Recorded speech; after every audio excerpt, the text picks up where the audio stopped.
ওমানের ওয়াদি কবিরের গণজমায়েতে বন্দুক হামলার ঘটনায় সর্বমোট 9 জনের প্রাণহানির খবর পাওয়া গেছে। তাদের মধ্যে একজন পুলিশ সদস্য, 4 জন পাকিস্তানি এবং একজন ভারতীয় রয়েছেন। এছাড়া পুলিশের গুলিতে 3 জন হামলাকারীও নিহত হওয়ার খবর দিয়েছে বিবিসি বাংলা। এই হামলার দায় স্বীকার করেছে ইসলামিক স্টেট। আইএসের বরাতে বিবিসি জানিয়েছে, হামলায় তাদের 3 যোদ্ধা অংশ নিয়েছিল। সোমবার রাত থেকে শুরু হওয়া এই সংকটের সমাপ্তি ঘটে মঙ্গলবার বিকেলে।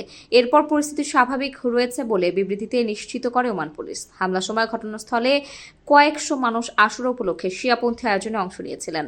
আচমকা একাধিক বন্দুকধারী এলোপাতাড়ি গুলি ছুটতে শুরু করলে লন্ডভন্ড হয়ে যায় পুরো জমায়েত। জীবন বাঁচাতে যে যার মতো ছুটাছুটি করতে থাকেন। অনেকে গুলিবিদ্ধ হন। ঘটনাস্থলে আটকা পড়েন বহু মানুষ। এরপর থেকে উদ্ভূত পরিস্থিতি নিয়ন্ত্রণে আনতে একযোগে অভিযানে নামে সেনা, পুলিশ ও নিরাপত্তা বাহিনী। মুহুর্মুহু গুলি ও আগ্নেয়াস্ত্রের শব্দে আতঙ্ক ছড়ায় চারিদিকে। এদিকে হামলা ঘটনায় দুঃখ প্রকাশ করেছেন পাকিস্তানের প্রধানমন্ত্রী শাহবাজ শরীফ ও দেশটির সিনেটের চেয়ারম্যান ইউসুফ রাজা গিলানি।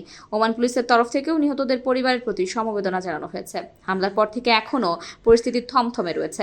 আতঙ্কিত হয়ে আছেন প্রবাসী ও নাগরিকরা।